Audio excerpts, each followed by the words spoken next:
할렐루야, 순복음 함께하는 교회 김종태 목사입니다. 말씀과 함께 오늘 2월 10일은 하나님의 때를 분별하라, 이와 같은 제목으로 함께 은혜를 나누겠습니다.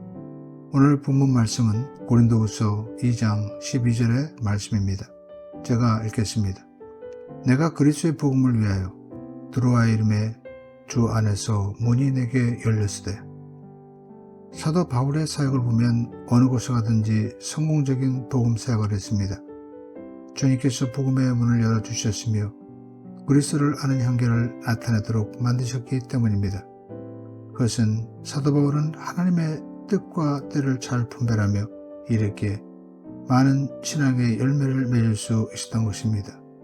우리들도 신앙생활을 하는 데 있어서 하나님의 뜻과 때를 잘 알고 신앙생활을 해야만 신앙의 열매가 맺히고 그리스도의 향기를 바라게 됩니다. 그런데 오늘 수많은 사람들이 하나님의 뜻과 때를 잘 분별하지 못해 하나님의 뜻에 어긋나는 생활을 함으로써 인생을 성공적으로 이끌지 못하고 있습니다. 인간의 수단과 방법으로 억지로 환경의 문을 열려고 하면 결국에는 실패할 수밖에 없습니다. 하나님의 때가 올 때까지 기다리고 기도하는 인내 사사가 필요합니다. 이렇게 할 때 하나님께서는 하나님의 천사를 앞서 보내주셔서 기적의 문을 열어주시는 것입니다. 그런데 하나님의 뜻과 때를 잘 알고 하나님과 동행하는 사람에게도 문제가 없는 것은 아닙니다.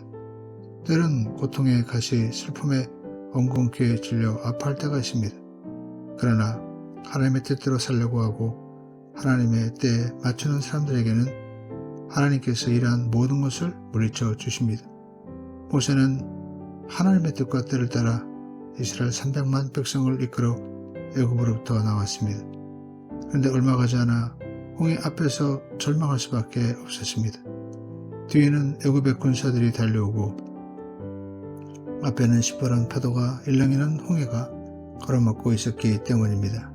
그러나 모세의 절망은 순간이었습니다. 하나님의 음성이 곧 모세의 마음에 울려왔습니다. 성경 출애굽기 14장 26절에 보면 지팡이를 들고 손을 바다 위로 내밀어 그것이 갈라지게 하라. 이스라엘 자손이 바다 가운데서 마른 땅으로 행하리라. 이 말씀을 들은 모세가 지팡이를 들어 홍해를 향해 내어 물자 홍해가 그대로 갈라지게 되었습니다. 기적의 문이 열렸던 것입니다.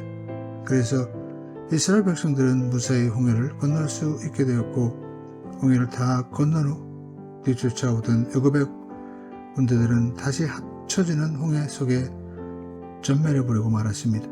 뿐만 아니라 물도 없고 양식도 없는 광야에서 하나님께서는 이스라엘 백성을 위해 바위에서 물이 나게 하셨고 공중에서 만나를 내려주기도 하셨습니다. 성경 신명기 8장 4절을 보면 40년 동안에 내 의복이 헤어지지 아니하고 내 발이 부르트지 아니하였느니라라고 말씀하고 있습니다. 하나님께서 우리와 함께 하십니다. 그러므로 하나님의 뜻과 때를 따라 나가면 어떠한 어려운 환경 가운데서도 능히 이겨나갈 수 있는 문이 열리게 됩니다. 성경 예레미야 33장 3절에 보면 너는 내게 부르짖으라.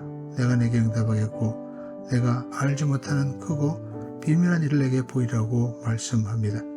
주님의 뜻과 때를 놓치지 마십시오. 하나님께서 문을 열어주실 때 열심히 일하십시오. 열심히 그리스도의 향기를 바라십시오. 그리고 문이 닫힐 때 기도해야 함을 잊지 마십시오. 지금까지 말씀과 함께 김종태 목사였습니다. 2월 10일 오늘도 성령님과 동행하시며 승리하는 하루 되시기를 바랍니다.